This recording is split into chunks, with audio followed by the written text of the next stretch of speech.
So I'd like to officially welcome everyone to the Louisville, Kentucky Multifamily and More, where we strive to be more, do more, and give more. We have an awesome guest with us tonight who has an amazing story and he's accomplished a ton. He's currently a full-time DIY real estate investor and landlord with over 200 multifamily units, 426,000 square feet of commercial real estate, and $64 million in property value. I'm excited to introduce to you the David Grabiner. Thank you David, so we're much. very happy to have you here. Oh wow. Thanks for having me on, Wes. I appreciate it. Yeah, we're so excited to have you on here. You've got an amazing story, and before we get into that, I'd like to start off with just finding the best way to learn about more about you and to keep up with everything you're doing, because you put out great information. Yeah, the best way is to follow me on Instagram, DIY_landlord. And if you ever want to contact me, message me there. I mean, that's how Wes got in touch with me. Just send me a message there. I'm always responding to people who message me on Instagram. And I do try to put out some content that is useful. So when I do put something out, I try to make it useful. So DIY_landlord should be a good follow for you guys. Yeah, it's great. He does the pointing videos, but they're way better because they give you information rather than just pointing to numbers or random words. So now that we know how to find out more about you, let's jump into it and let us know a little bit about how you got started investing in real estate. So, like almost every other real estate investor, I was working in Africa. No, I'm pretty unique. Classic story, right? Right, exactly. That's how everyone starts. No, but I was working as a hospital administrator in the Democratic Republic of Congo. And when I was over there, I decided I wanted to have financial freedom. And how I was going to do it was be really frugal and save up my money and invest in real estate. So while I was over there, I started looking for properties in the Chattanooga area in Tennessee, same area I had gone to college. And I told my dad about the idea. Hey, we need to get some real estate properties, some investment properties. And he was down. So we put our money together for a down payment and got our first quadplex. That will be 8 years ago in July. Oh wow, that's awesome. That's awesome. That's amazing. You were working full time at a hospital in Africa and you're still able to buy real estate and get closer to that financially free mark. Yeah, I just would I had a Google Voice number, so it looked like I was calling from the States, and I would look for properties online, and I would call up the realtor and say, "Hey, I'm a local real estate investor. I'm looking for some property," and get some information. Then I say, "Okay, my business partner's going to come see it." I'd send my dad to go see it, and we would put the money together for the down payment, but I couldn't get any loans in my name because my income couldn't be verified because it's in Africa. So they just would go off of my dad's income and we would get loans in his name, but we would, split everything 50-50. And that's basically how we did it, just the bootstrap way, like save up money, 25% down payment, buy a property, save up, buy a property. And it took us 3 years to, 3 years to get 24 units. So it was slow in the beginning, but yeah, because we were just doing it the old fashioned way. So when you hit that 3 year mark, when you got the 24, was that were you financially free at that point or were you still working? Well, an interesting thing happened is my father actually initially he was misdiagnosed. They said he only had 6 months to live, and I was like, okay, dropping Oh wow. everything, coming back to the States, just to be with him. And then it was found out that there was a misdiagnosis, but he did have some health conditions. So I made the decision that, I want to move back to be closer with him, and so that he could have time with my family. I have kids and stuff, so his grandkids. And because he does have a health condition, he's fine. I mean, everything's fine now, praise the Lord, he's still doing great. But I just knew that it kind of like made me realize, the fragility of life and how we do have, things that will come up eventually. So I was like, okay, let me go spend time with my family. And when I was moving back, I had to make the choice because at that point, I believe my cash flow with the 24 units was somewhere around $20,000 to $30,000. Okay. is what I could depend on cash flow, including if I was gonna use like pay myself the management fee. So up until that point, we'd been paying my dad. He was managing it, even though I had a full-time job. He was managing it, doing what he could, and he was getting a management fee.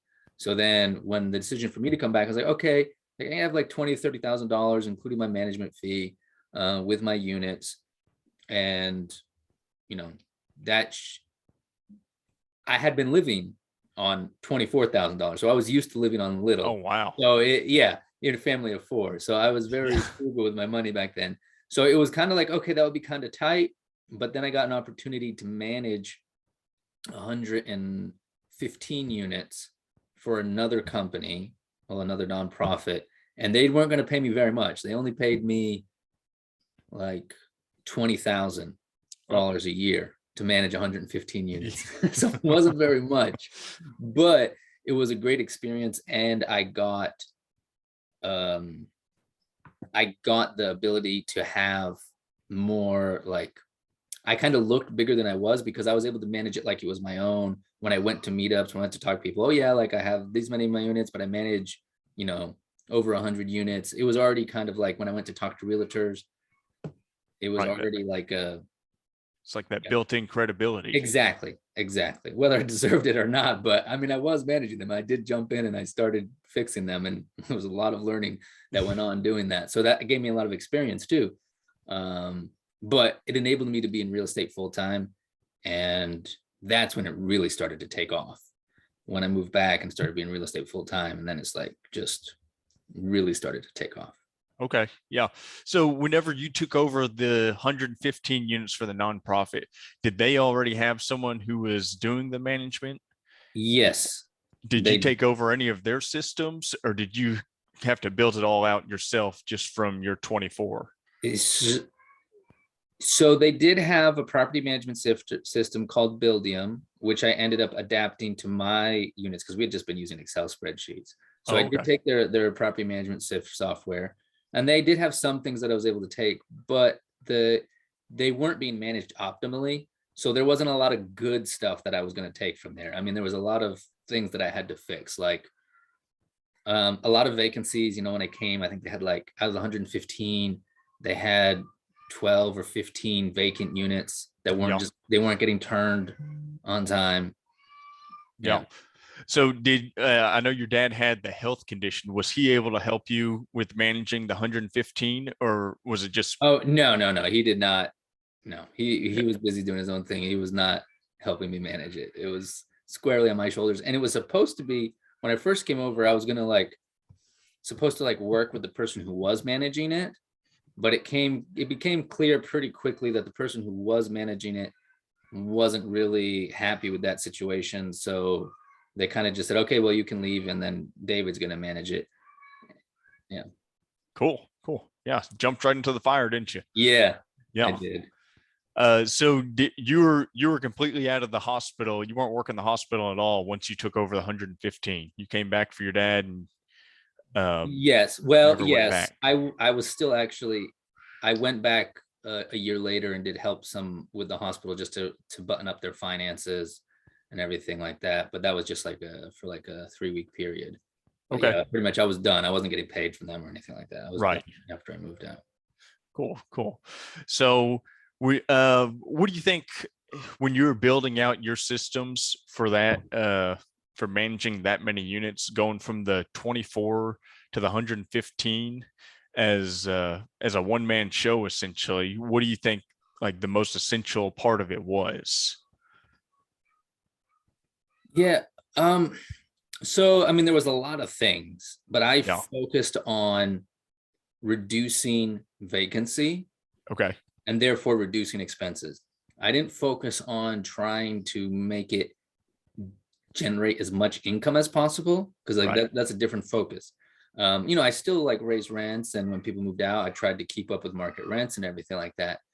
But I'm more focused on, okay, if I can keep tenants in there, or if I can turn the units quickly, if I can get people in quickly. And yeah, that was really key for me. What people don't realize is the most difficult part of managing properties is when they're vacant, Right. or when someone new moves in, or like, like that transition period is the most difficult part, because that's when you're losing money. That's when you're upset. That's where you're finding all these things you have to fix. And inevitably, when a new person moves in, like something breaks that had never broken before. Like people had been in there for like 5 years, no issues. And the new person moves in and all of a sudden like 4 things decide to break. It just happens. And when you have downtime, you lose a lot of money. And then you have to do showings, you have to do screenings, like that takes up so much time. So if you have like full units and you got no turnover, you can manage a lot of units just yourself. So that's basically what I focused on. Then I became very good at filling units quickly through different avenues. I think I was not the first, but definitely on the leading edge of Facebook Marketplace in filling rental properties. Like everyone knows about it now. Right. But because when I first took over, like they were just letting it syndicate through, I think they were using Rently at the time, whatever. So they were just letting it syndicate through Rently and no one was paying attention to it. And I was like, these things are not filling. Like there's got to be a better way. Why are we paying Rently to do this and it's not working? So then I started, Zillow, Facebook Marketplace. I tried Craigslist. And then I just became very easy to reach, very attentive. So everyone had my phone number. It's a Google Voice number, but anyways, it comes to my cell phone. So anyone called me, I would pick up and they'd be like, oh, I'm looking for a property. So I became very quickly known that, oh, like if you're looking for a place, you can just call this guy. He actually picks up. Right. So I'm assuming with so many rentals, you want high quality tenants so that they'll stay longer, they'll pay. You don't get that loss of them not paying, because it's the same as a vacancy. How do you go about the screening for so many when you do it yourself? So I had the property management software and it had the screening tools in it. Okay. Where it's you can still do the eviction check, you can do the credit and background check. I could still get pay stubs to check their income. I definitely would do landlord references, and that's basically, like, I can still do all the things that the other people were doing pretty easily myself. It's just making sure that you actually do them, like that I actually do landlord references and make sure that the person you're talking to is actually a landlord. Doing, the eviction check, make sure there's no evictions.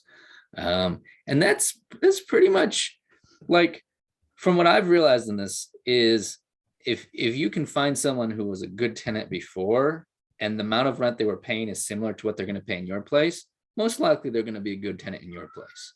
Okay. They'll figure out a way. Their income, like they're used to paying the same amount, so it's not much of a change. Like they normally would be the same. What happens is if you find someone who's been evicted before, well, that person has proven that if times go tough, they're going to make the landlord kick them out, because most landlords don't want to do an eviction. Like we let people move out without evicting them, right? Like all the time. Everyone's fine with that.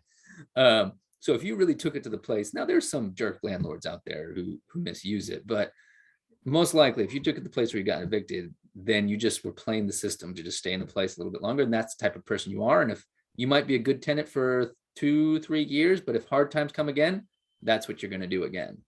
And that's kind of what I'm looking for. Is that kind of your key metric, the eviction and the landlord references? So like my metrics are like, no evictions. I don't do any violent felonies. Okay. And that's more for like the safety, I guess, of like other tenants, because I have like multifamily. So that's why I feel like if it's a single family, I might not even worry so much about that. Like, okay, fine. But like I need to protect my other tenants as well. And then no violent felonies. I landlord reference, and 3 times the income, like 3 times the rent, like proven rent income, unless they're on Section 8. So on Section 8, then I don't have to worry about their income because it's going to be paid by Section 8, or a percentage of it will be. And no big red flags on credit. Like I don't have a score, but it's more like, okay, do you have utilities that are in collection? That's a really big red flag. Do you have, like,